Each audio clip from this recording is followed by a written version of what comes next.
رسول اللہ صلی اللہ علیہ وسلم نے ارشاد فرمایا کہ عاشورہ کا روزہ مجھے اللہ کی رحمت سے امید ہے کہ 1 سال کے گناہوں کا کفارہ ہے.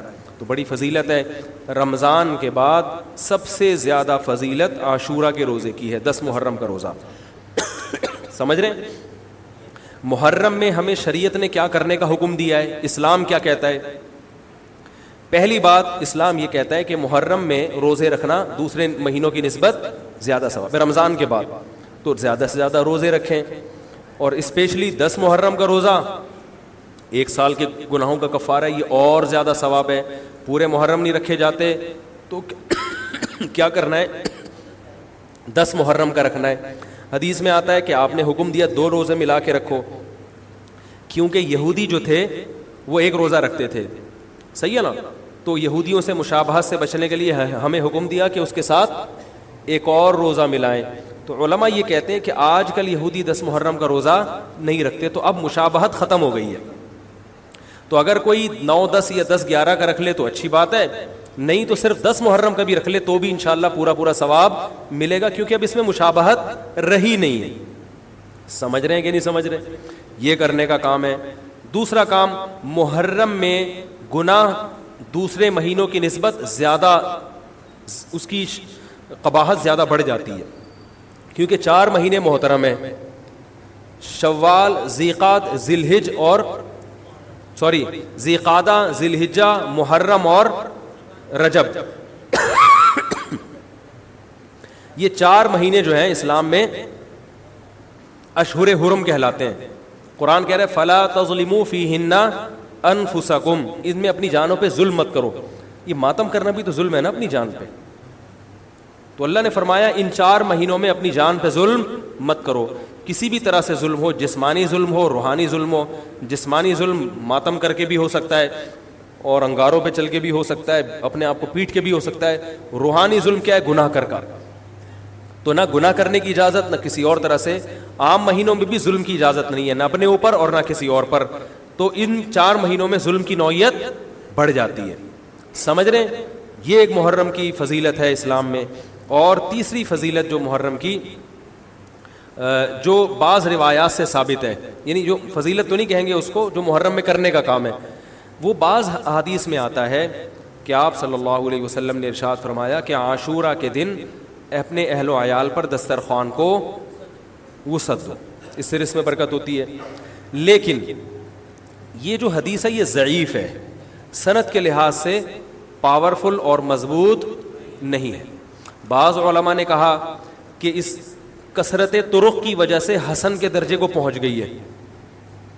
ہمارے ہی بعض اکابر علماء کی رائے ہے, علماء جو بر صغیر کے علماء, بڑے بڑے علماء ہیں, میں نام نہیں ذکر کرتا لیکن بہت بڑی اپر لیول کے علماء ہیں, ان کی رائے یہ ہے کہ یہ ضعیف, اتنی ضعیف نہیں ہے کہ بالکل ہی مسترد کر دی جائے, ٹھیک ہے نا, اور تعدد طرق کی وجہ سے درجہ حسن کو پہنچ گئی ہے. علامہ ابن تیمیہ رحمہ اللہ تعالی, جن کو سعودی عرب میں بہت فالو کیا جاتا ہے, ان کی رائے اور سلفی علماء کی رائے جو سعودی عرب کے العثیمین, بن باز وغیرہ تھے, ان کی رائے یہ کہ یہ حدیث بالکل صحیح نہیں ہے, اور اس کی کوئی حیثیت نہیں ہے کہ دسترخوان کو وسیع کیا جائے اور عاشورہ کے دن کھانا کھلایا جائے.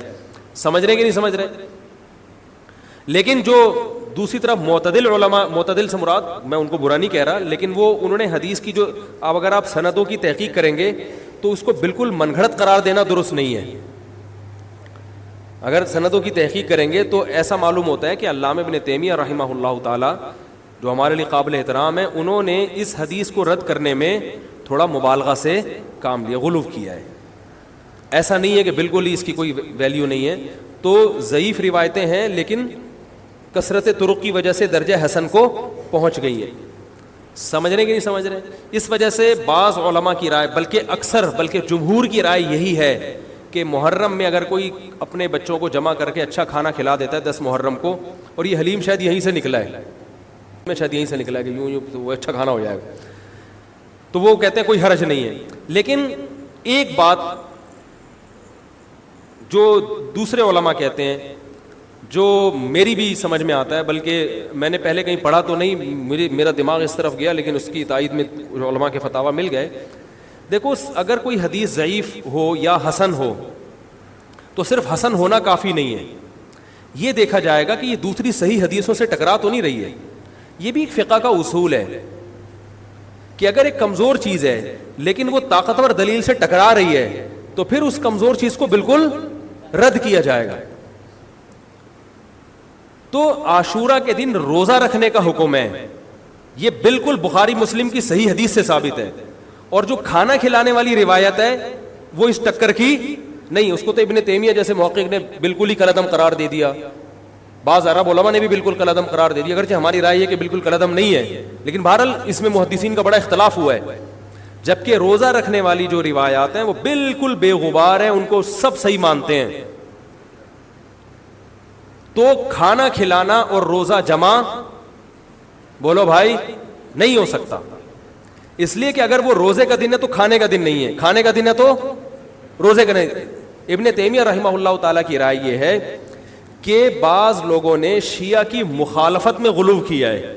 شیعہ نے اس دن کو چونکہ منحوس بنا دیا 10 محرم کو, تو انہوں نے مخالفت میں اس دن کو ایک سیلیبریٹ کرنے کے لیے نا کھانا کھلانے کا حکم دے دیا کہ ہم منحوس نہیں سمجھتے بلکہ اس کا کیا کریں گے اپوزٹ کے کھاؤ اور کھلاؤ. تو انہوں نے کہا یہ بھی غلو ہوا ہے دوسری طرف. بھائی منحوس نہیں ہے, مبارک ہے ہماری نظر میں, لیکن اتنا مبارک کہ اس میں کھانا کھلانا اور یعنی عید والا عنصر کھانا کھلانا تو عید کے دن ہوتا ہے نا, تو عید نہیں ہے بہرحال. تو یہ بھی بڑی جاندار بات, اگرچہ یہ عقلی دلیل ہے مگر یہ ایسی نہیں ہے کہ بالکل اس کو کالعدم قرار دے دیا جائے.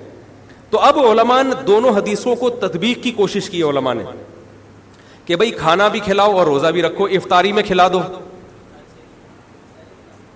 سحری اور افطاری میں. تو بات یہ ہے کہ افطاری میں اگر آپ کھلائیں گے تو وہ 11 محرم شروع ہو چکی ہوگی, وہ 10 محرم بولو بھائی نہیں رہے گی.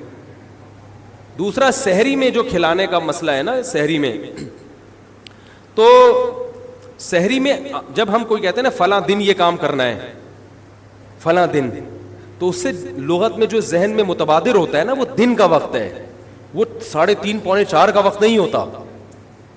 یہی وجہ ہے کہ جو لوگ اس حدیث پر عمل کرتے ہیں عاشورہ والی, وہ دن میں کھانا کھلاتے ہیں, دوپہر کے ٹائم لنچ کرتے ہیں. وہ افطاری میں تو ویسے ہی دسترخوان وسیع ہوتا ہے بھوک کی وجہ سے.